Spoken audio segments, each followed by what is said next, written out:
Welcome, everyone, and welcome, Greg and Jiska. Thank Thank you. you. It's beautiful to be here. Yeah. I'm Oh, so happy to have you here. yeah. And I just love to do these interviews with people devoted to A Course in Miracles. And we met a year and a half ago, about a year and a half ago, in Chapala in Mexico. Yes. Yes. And I remember when you came to La Casa de Milagros, and everything was kind of uplifted and very intense joy Mm. happened when you guys arrived. So I'm really happy to meet you again. You're coming to Yeah. Sweden. Yeah, we are. We're so Yeah, excited. yeah. Yeah, feels beautiful. So tell us, how did it begin for you guys? How did the course come into your lives? Mm. Yeah. Yeah. Well, it was through a prayer for sure. If I see all the big movements in my life, all the changes, it was through a prayer. And I think, like a lot of us, I hear happening, there's places in my life that were stuck.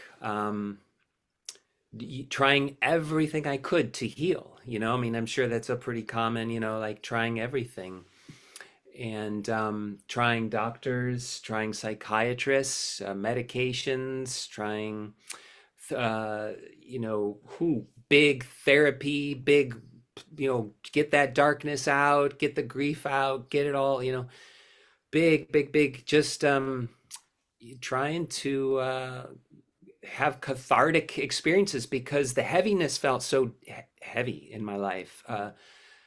Chronic depression, things like that, and it was a call out for that, and that shifted. That did have a number of effects, and I started to question things in my life, including doctors, and I started to hear little whispers of guidance, intuition. No, don't see a doctor, and I haven't seen in the over 20 years. Over 20 years, I haven't seen a doctor since then. It's like it's just sort of miraculous. There's so many miracles, and yeah, there were two parts to it. But do you want to introduce like your your prayer for the Course in Miracles, a Course in Miracles to come in? Yeah, well, I think it's like as with everyone, it's the Course in Miracles comes as an answer to a prayer, even if you don't know actually what you're praying for and that your prayer is that deep. But I guess for me, um, yeah, I think I have to go back like 8 years before I found the course because I had an experience that had such a profound impact, and that was on the funeral of my ex who committed suicide. So that was an intense experience. But at that funeral, I had this download. Yeah, it felt like something that struck me like lightning, that fear does not exist and love is the only thing there is. And it was so kind of out of almost an inappropriate feeling for the occasion. Hmm. And because I felt that basically not that I love, but that love is and that love encompasses everything. But I was a strict atheist at that time. I had no context for an experience like that. But I was completely blown away. And in the 2 weeks after that, I alternated to going through deep guilt and grief about what happened and this feeling of light and basically feeling God's love without actually knowing what happened to me. And I didn't know how to incorporate it, but I started reading about near death experiences because those came kind of close to what I had felt. And I started getting interested in Buddhism because I read the Tibetan book of dying, and I was like, okay, here's some context. But still, it didn't, I couldn't fully find um, what I had experienced until my sister, she found A Course in Miracles at a book market, a second hand, and she said, I found the most remarkable book. You should read this. And I opened it and I saw the introduction. Nothing real can be threatened. Nothing unreal exists. Herein lies the peace of God.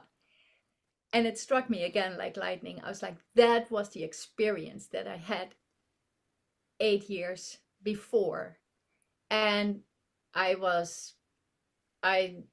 read the whole course.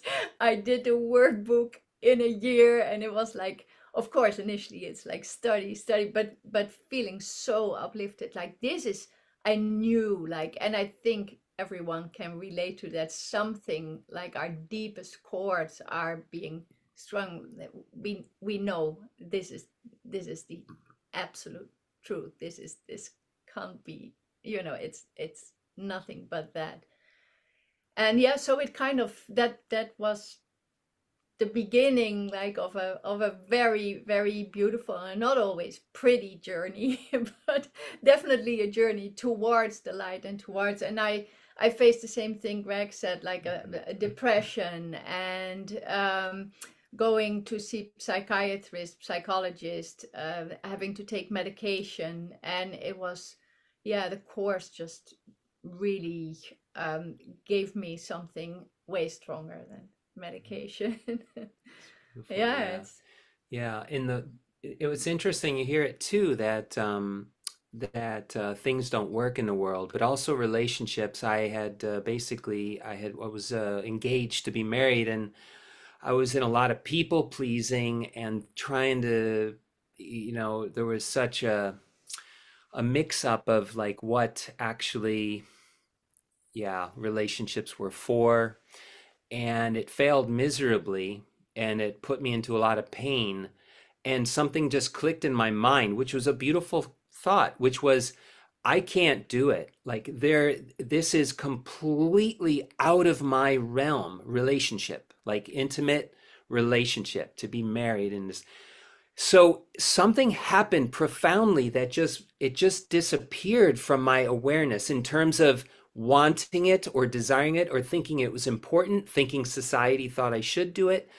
So at the end of my relationship, it also came into my life, and with depression and trying to deal with that as well.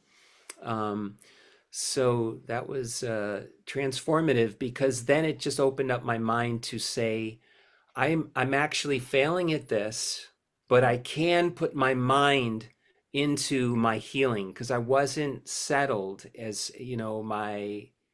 with depression, and most people know that anxiety goes with that. So it was just kind of working my way through the world, trying to survive still. And then miracles, I had, there's many miracles around that, with relationships and friends, and seeing people in a new light. And and then I became friends with women that I loved. And it was still in my mind, I can't do that, so I never went into anything deeper. But since then, we've just got married last week. So it's like, it's a happy symbol. It's not a death symbol, so there's transformations there completely. And golden light, went around every morning as I meditated. It went all the way around. It took 30 days to go around. So it was a Course in Miracles 30-day therapy. It was light therapy. I don't know. It just went around, and I felt the presence of some healing. And then it shifted that that feeling, like I was underneath the weight of like almost a hand on my head. And I was able to just do more things and be more relaxed and have relationships that were really loving. And that was the first phase, and then community was the second phase. Yeah, the course came into your lives, and I understand you both started to study it and to dive deep into it. And then community, living miracles. What happened? yeah. Yeah. Yeah, for me it was, before coming to community, I had a very strong spiritual self-concept. because I always felt I was very intuitive, and even in, for example, with the children, I never wore a watch because I was like, I would feel when it was time to take the children from school, or I would just go out to the garage when they were really little, and I would know when one of them was crying, so I would go up. But it became a self-concept, like I'm so spiritual, and I felt at some point I felt like I am doing the course so well. Why am I why am I not enlightened yet? And I knew if I wanted to go deeper, and if I wanted to let go of that spiritual self concept, because I had built my world around my preferences, the way I would work, but not too much, and I would do whatever I like. And so it was very soothing. The way I lived was very soothing to my ego preferences. And still I had this urge to go deeper. And I think it was that's now 10 years ago, where I went to a retreat in the Netherlands, and I first met David Hofmeister, the founder of the Living Miracles community. And I met him and Kirsten and Francis. And I was like meeting my family. It felt so deep. The connection felt so deep. And I felt like a real deep calling already at that moment. But my children were still small at that point, and I felt like I couldn't commit to community living, but I felt deeply, deeply called to it. I felt like that was my path, going to community. And but then that calling really scared me as well. So for 5 years after that, I completely pushed it away. And I think many of us have done that. I threw out the Course in Miracles, and I tried to really commit fully to family life, to work and everything.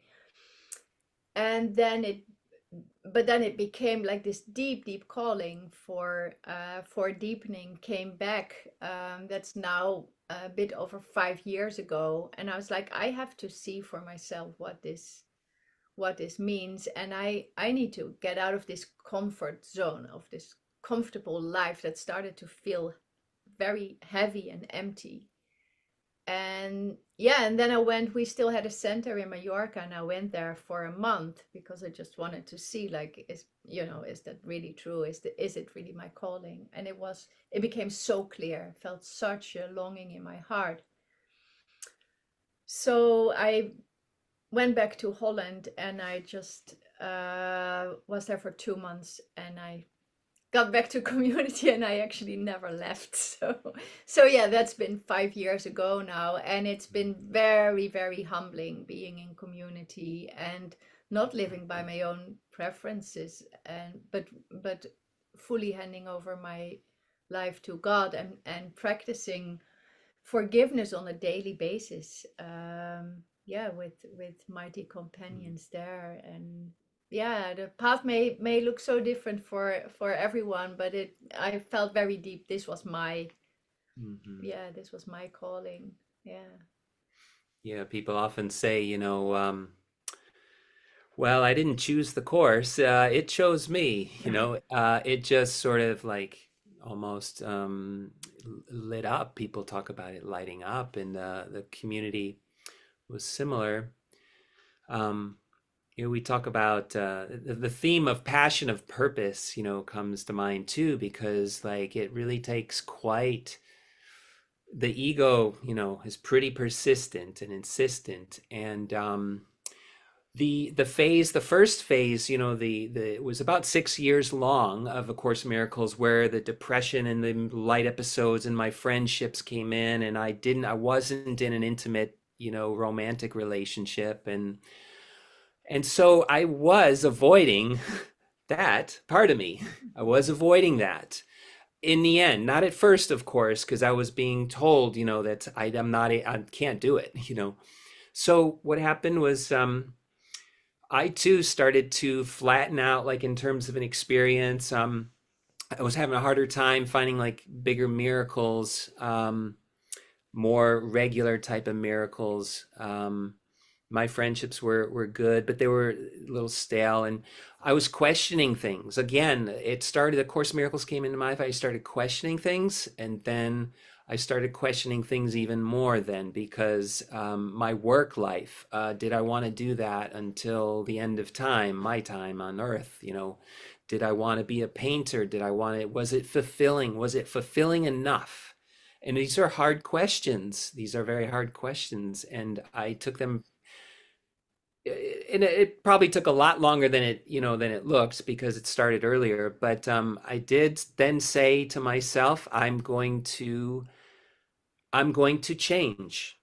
I don't want to go forward with my life with what my two loves are, which was teaching art and making art, teaching art, making things with my hands, and making houses in the desert.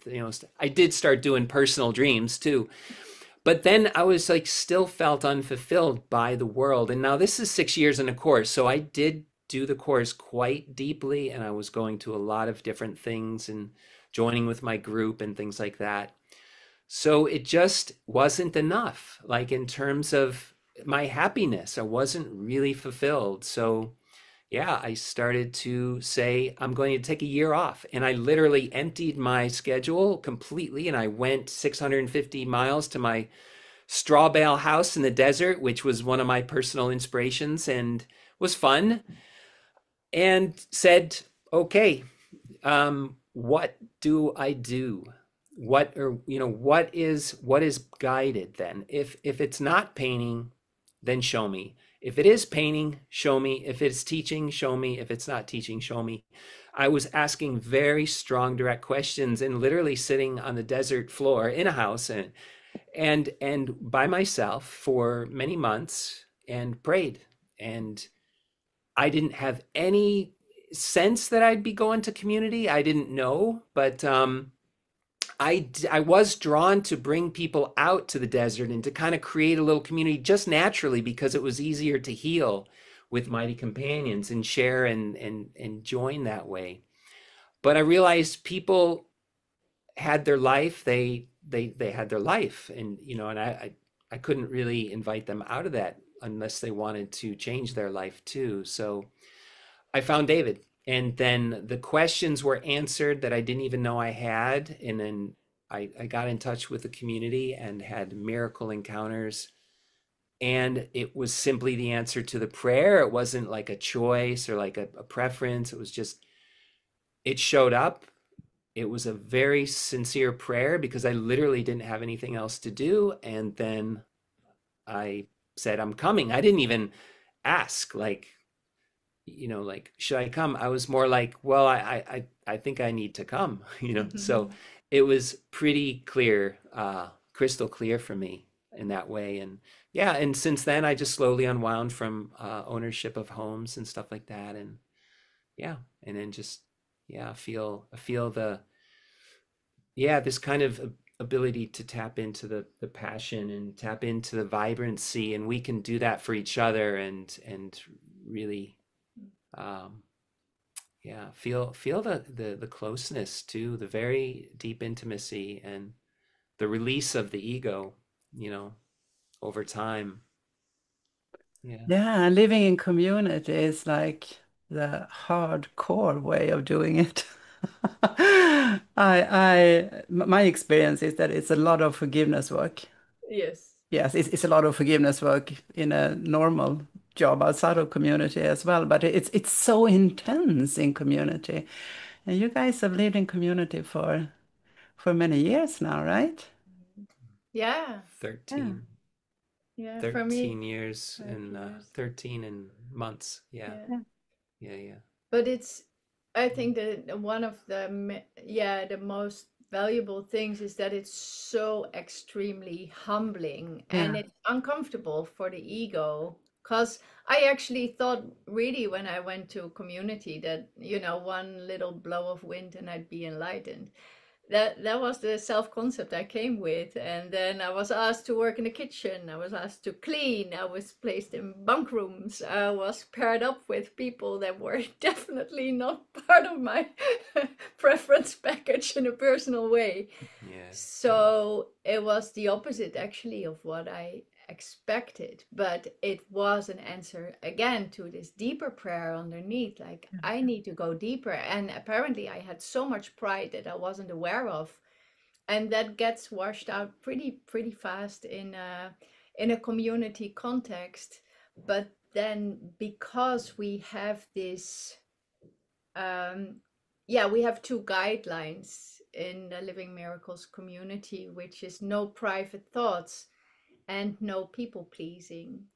And those two make that you don't keep your thought. Like I remember my life before community would be, I would be upset at work, and then I would go home and I would talk about it with my partner, or I would watch television, or I'd go shopping, or so there was always a different avenue for diluting the discomfort. And in community we come together mostly once or twice a day, where we come together and we express what's on our heart. And apparently all our healing is the healing that we experience with each other, because those are the relationships.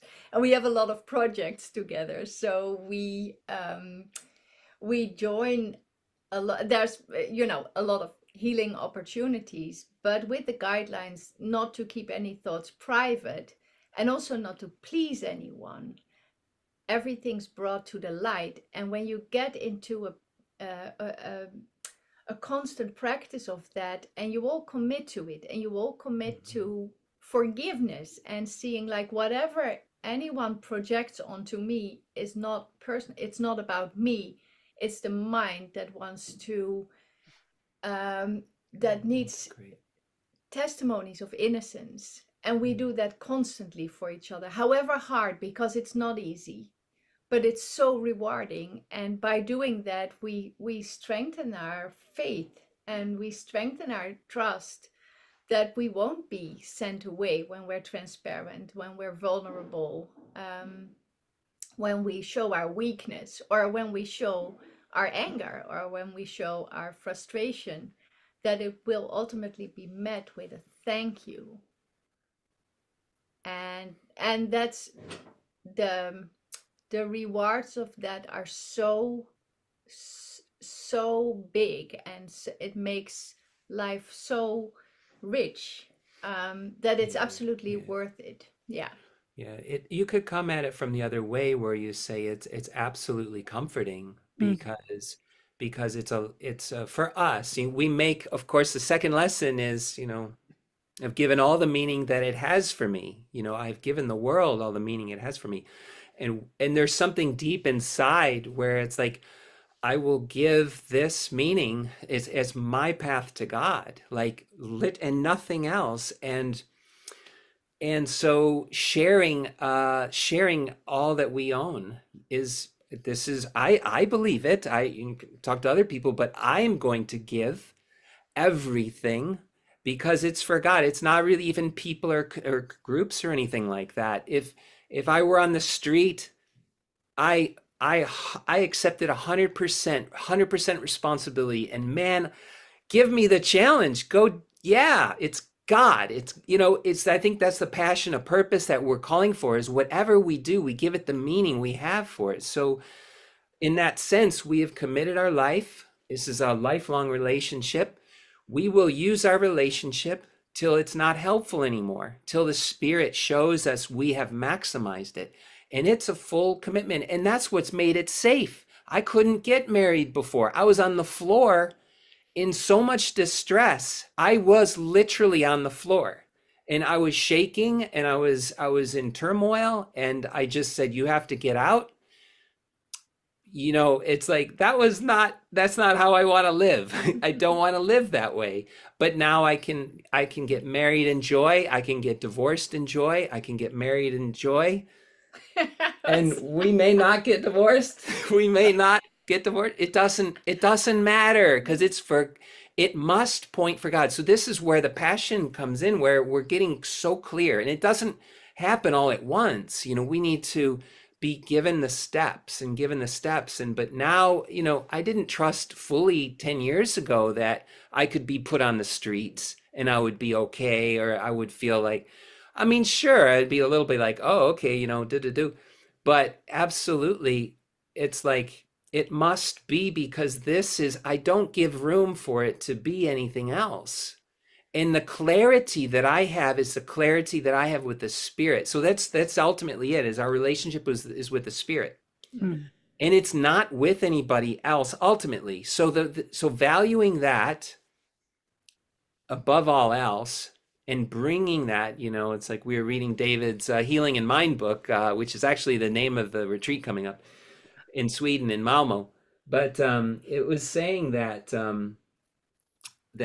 David was saying to someone, he was saying, look at your children as if that Jesus came into your house and came into your house. You don't owe him money or for him to pay this and that. I think it was a college student that was coming back, and you don't owe Jesus money to go get lunch, the next day or anything like that. You owe your heart and devotion to the love that you share. You owe them that kind of devotion. And I think when we get these sort of things squared away in our mind, I think, for the symbols that we use, and the Spirit has given us the symbols. Everyone has their path. But I trust absolutely the Spirit can work and give each of us something that will allow us to find our way. But yeah. So it's, in some ways everything's handled. It's like I have very little things to handle personally, and it's beautiful. And yeah, my health, is like, I was 23 years old, running 5 miles a day on a low salt diet, seeing doctors, and I was put on high blood pressure medicine. It's like you could go on and on and on. It's like, this is 40 years later or whatever it is, 30 years later. Yeah, over 30 years later, where I can say, I don't see these general doctors or other doctors. Yeah. And that's not to be a hypocrite. I'm not saying I'm not guided to, but I haven't yet. I haven't been guided to see them. Yeah. Yeah. So it's been kind of easy. So you are coming to Sweden. Let's talk a little bit more about that. Yeah. So we have a workshop Thursday, the 18th of September, and then 2 days retreat, the 20th and the 21st. Yeah. What can we enjoy when you are coming here? Yeah. Yeah, we're looking so much forward to it because it feels like the last years we've been very much focused on going inward and inviting people into the monastery where we stay in Utah, or when we go to Mexico to La Casa, inviting people in there. And now we feel this huge calling in our heart to come towards you. And we have this beautiful theme in mind for the weekend, which is healing in mind. And that really says it all. It kind of, that's one of the things that has struck me more. There's one line in the Course in Miracles that when I first read the course, that was like, so yeah, that was so mind-blowing, which was the key to salvation is this, that you're doing this to yourself, which points to the mind. And it may, at first when I read it, I was like, oh, that's kind of harsh, but when you really take it in deeply, it gives so much freedom. Because if I'm doing it to myself, I have the power to make a different choice. I have the power to choose healing. And it's not always easy to find that. And that's why we need each other, because it's a part of relationship, and we need to remind each other um, of our innocence, and at the same time of our power, of the power that we have, which is ultimately of the mind. So we feel very sparked to be with you together in that, and just exploring, and exploring it really in a very honest way, because we still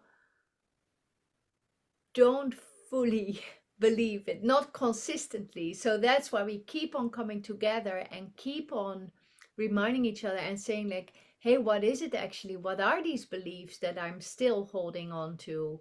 And not to pretend that we don't have these beliefs anymore, but being so honest with ourselves and with each other, and keeping each other in true empathy, and seeing, like, okay, we can reflect the strength and the truth in each other. So ultimately, that's for us where all the joy comes from. Like, we want to, yeah, I always have this song in mind, like, to testify to love, because that is seeing that we are the Christ, and that we can see that in each other. And for me, that is healing in mind. So it's a very rich topic. Yeah, yeah, yeah. Yeah, I mean, you know, I sometimes don't recognize myself because I was a very, shy. I didn't speak. In fact, my mother reminded me one day, she said, I asked you all these things and we were at the dinner and you didn't say a word. You did not speak. Like, I didn't respond to my mom at the dinner table. Like, I was like, so the shame and things like that were so deep. And this passion of purpose, I can bring it inwards, and and then yeah, because there's a super quiet aspect of me as well. That piece is not lost, and I think our hearts want to say welcome, and we want to see there's a beautiful, like, delicate, fragile part as well that it's sacred to be able to join and to welcome each other, hold each other in the light, and so there's some very simple things that yeah, we can, even experientials, like practicing um, with each other, just different things that we've learned over the years, and things that touch our hearts, open our hearts up. um, yeah, so I think that's I think you'll receive all of us, you'll receive all of us, everything, and everything that's integrated, and maybe stuff that's not integrated, it's like um and we yeah, we just we feel relationship. It just keeps coming to a sense of, it doesn't have to be lifelong relationship, but this in our heart we feel it is, because it's like, well, I mean, we have an example of Jesus who opens up to anyone, at any time, any place, for any amount of, like, he's literally available. Like, and I love that symbol. I love that symbol. And he's aware of everyone who is revelation ready, and just these beautiful little things about his role, in the awakening, in spirituality. So yeah, we will find out more, exactly what it is, but we pray and follow what feels guided the best for the whole. Yeah. Sounds wonderful. Yeah. Yeah. Yeah, and this happens in Malmö, in the city center of Malmö. And if you would like to join, you can go to ekimtillsammans.se under mötas. And it's donation based. So if you don't have money, connect with me and I will connect with Greg and Jiska, and we will find out the path, right? Yeah, Yes. Yeah. absolutely. Yes. So Yes. everyone is included. Mm-hmm. Yeah. Yeah. Yeah, and ultimately Yes. it's really, really about the connection, Mhm. that and really experiencing the course, because the Mm-hmm. course, there's a study aspect aspect to the course, but ultimately it's really in the relationship where the healing is, and we're very open to relationship with everyone. Yeah. Yeah. All right. Let's open up. So if you would like to talk to Jiska and Greg, or have a question, or just sit together for some time, raise your hand. You can use your digital hand, or just raise your hand.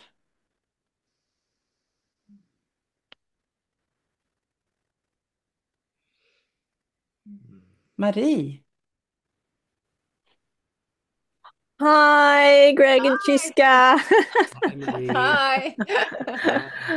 I don't really have a question. I just want to say, oh, it's so beautiful to listen to you, and it's lovely to have you soon here in Sweden. And I'm already a friend on Facebook with Greg, so I'll join you too, Jiska. And Wonderful. yeah, it's just so beautiful to listen to you, and it's all about connection and love and listening words and the purpose, the passion is God Exactly. and myself. Love myself with God, like today's lesson. Yeah. To love my Father is to love His Son. Yeah. Yeah, so it's all about that. So I just want to say Oh, hi thank Oh, you. and sweet and Marie. hope to see you. Thank you. Thank Yeah, you Oh, so much. Yeah. yeah. thank you. Look forward to Well, seeing you yeah. somewhere down, it may be in the road, down the road. Oh, sweet. Thank you. Thank you, Marie. Who else?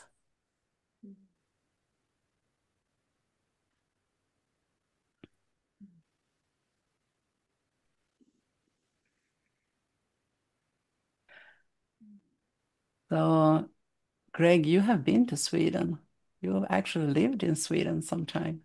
You're a Yes, little yeah. bit Swedish.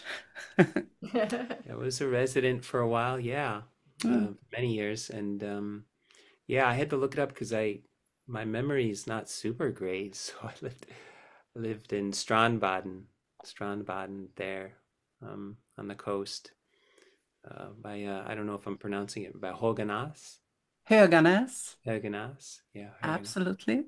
yes, down near there. Hmm. And yeah, I spent a winter, in a very quiet winter, and um, yeah, yeah, it was beautiful. Yeah, it was really nice time. Yeah, Yeah. yeah.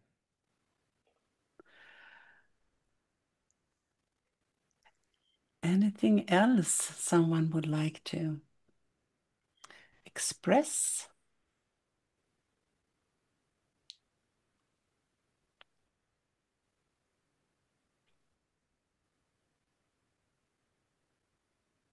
Marie, again? It's quite interesting, this concept about going deep. Mhm. Um, and uh, and then you have all these revelations, going on, happening. So if you just could say something about that, about going deep, because it like there are different levels, and it just you go deeper and deeper. How has it looked for you? If you could just, maybe just paint a few details. Mhm. Thank you. Yeah, Hmm. that's a beautiful question. Hmm. Yeah. Yeah, yeah. I shared a little bit in the terms of like, yeah, when I realized I couldn't be in relationship, and I got the course, came in, and I had miracles, and I had friendships, and they're deepening, and I experienced love with many friends who were women that, and I held, it was like there was nothing to get from them, in the normal like romantic relationship, and and so it's like, I think at least that's an illustration of like I limited myself, and I was also not um, experiencing other things in my life that could be helpful, like namely relationships. So, you know, there were levels of opening up to facing things in my relationships, and particularly like with Jenny, my previous wife, partner in Sweden, and and then with assignments with different friends and things like that. But that was, but it's particular for different ones. But that's my story and my how it all unfolded, and we're finding together, and our prayer together is very powerful. I could avoid it. I could, maybe I can't, but You you can't know, get away with I, that. in terms of, but many people decide to be alone, many people decide to be alone, and it might be right. But I know, for me, I decided to be alone for a time, but I knew I was being nudged to come back to be in a close relationship. And it definitely brought a lot of darkness to my face, because I didn't want to look at it, and so, and we've made a commitment, like, to really stay without hurting ourselves, stay with each other, to stay even if it's uncomfortable, or someone's angry, or someone's really doesn't like what the other's doing, to stay, and the goal is to just pray, to pray quickly, to move through it. And the sides of me that I don't like, I can accept. And so I'm very quickly actually accepting parts of me that I haven't accepted before. So how you want to define deep or deeper levels, I think that's something Yeah. that I feel is true for me. Yeah.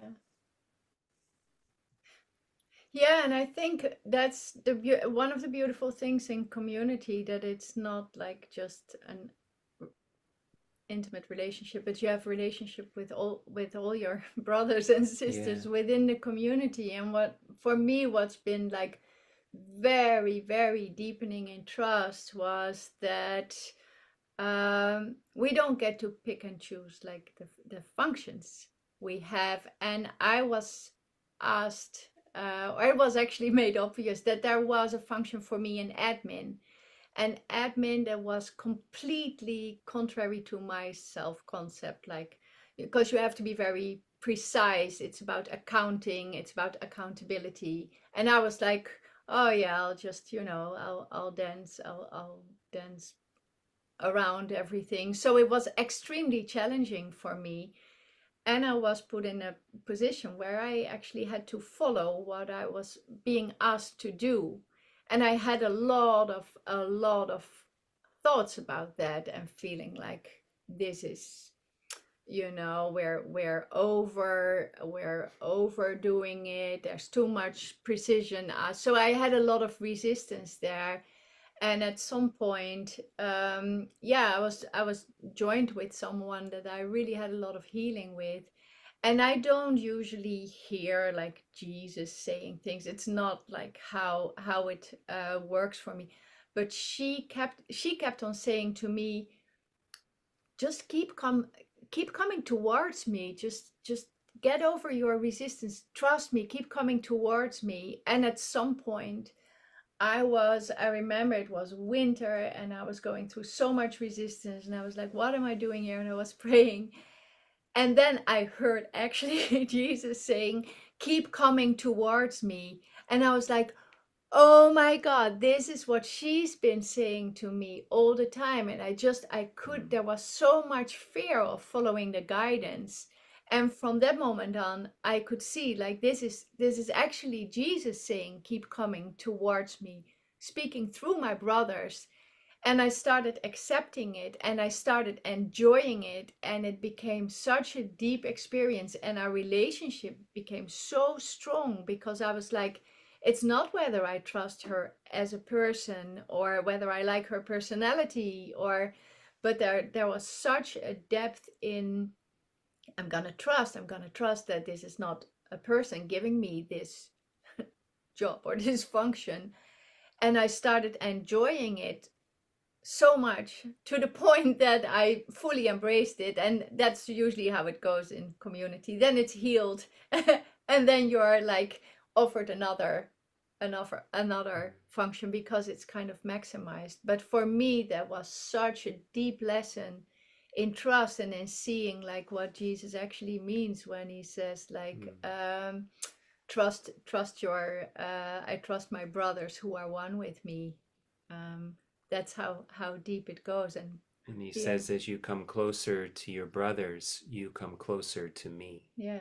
Like he says that literal line, as you come closer, just come closer. Yeah. Yeah. And also, but also between us, like it's so beautiful because there can't be any conflict between us if we both are willing to hear spirit and not thinking we're, trying to convince the other of our way of thinking. And then that makes relationships so deep that, okay, we're doing it again. Okay, let's pray together. Let's not get into personal ideas. And yeah.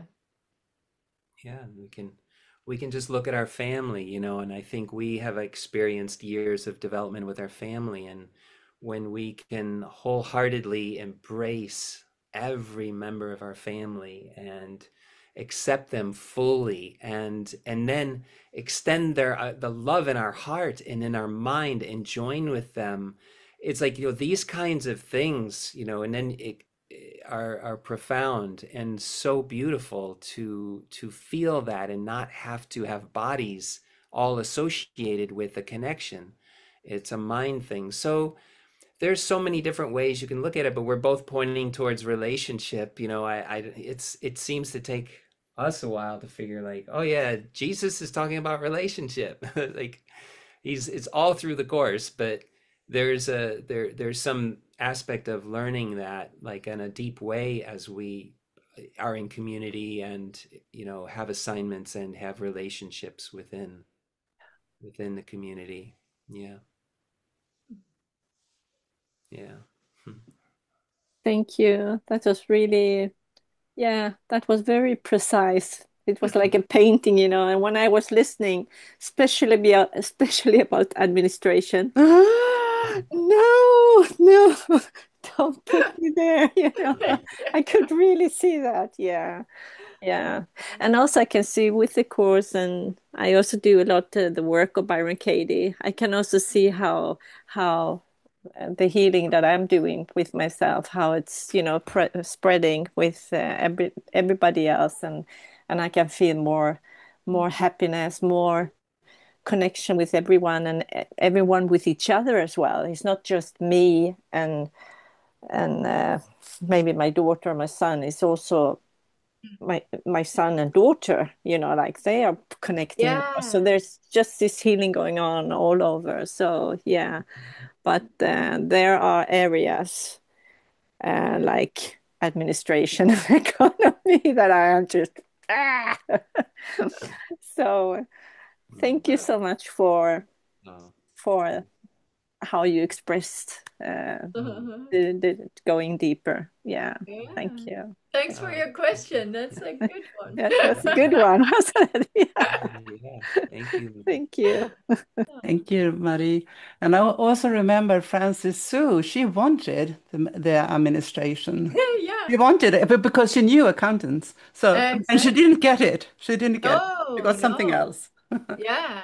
That's how spirit works, like with self-concept. If there's too much of an attachment to a self-concept, it's not, and until the self-concept's washed away. We have a lot of people who are involved with music and who have been musicians previously, like Emily and Susanna, Eric, and Dini, and many of them for a while have not been given that as a function, Yeah. and definitely not as their main function, until there was an undoing from that role and spirit can come in like in a completely new way and use it really for the glory of God. Absolutely. And I experienced it outside of community. You Hmm. know, I've been a CEO my whole life, Hmm. and Spirit just turned it on the other end. So I'm working like a secondary nurse at a hospital, which is completely different from being a CEO.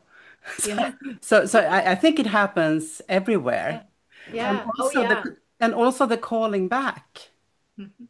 After some time with undoing the calling back, and he uses the abilities, the Yeah. competences. It's really interesting too.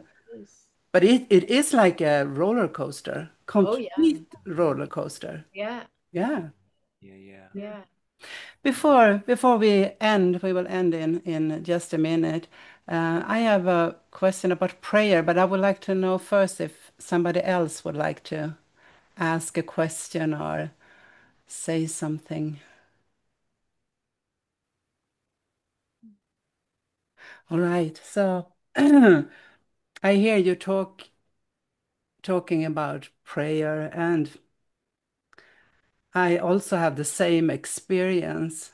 And it's a very uh, particular prayer, or the feeling I have when I am on the edge Mm. and praying, and when I feel really, really close to Spirit and very open for the answer as well. I just wanted to know if you could talk a little bit more about your experience of this kind of, I don't know how to call it, on the edge prayer. Like when you went out to that house and just prayed for months. I feel like I'm in the same situation. I just wanted to hear a little bit more about that kind of prayer and the answer. Yeah.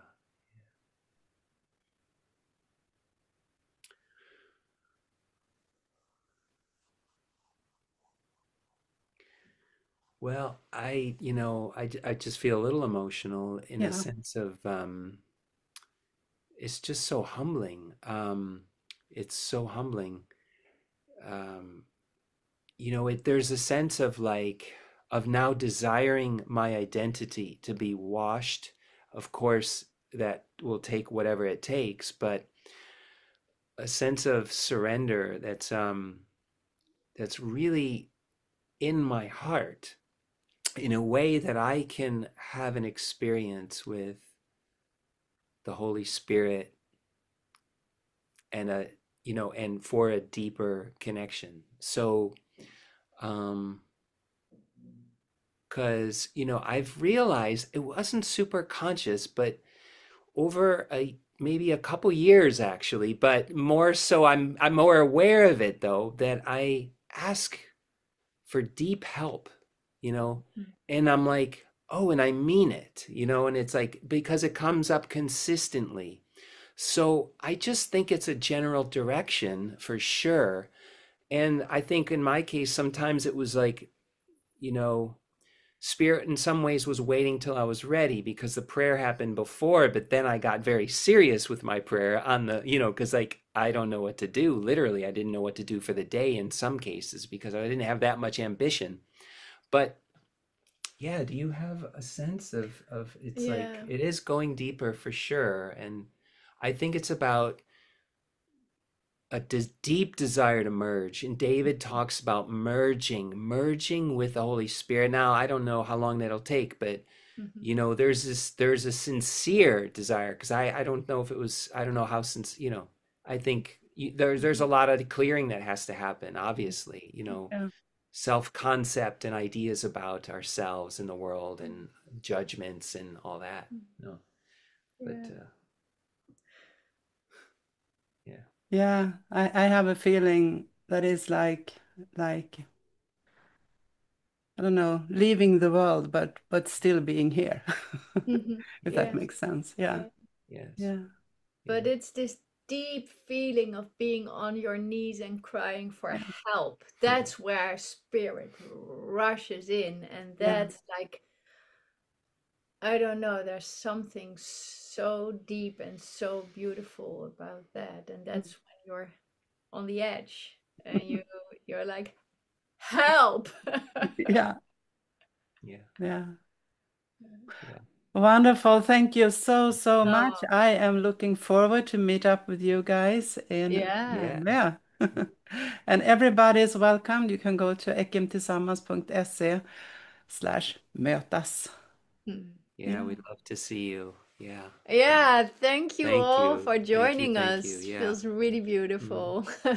And thank you, Anna, for inviting us for Yeah. this. Yeah. Absolutely. Bless you. Absolutely. Have a beautiful night. Have a beautiful night. I will show everybody. So here we are, all of us. Oh, thank you all.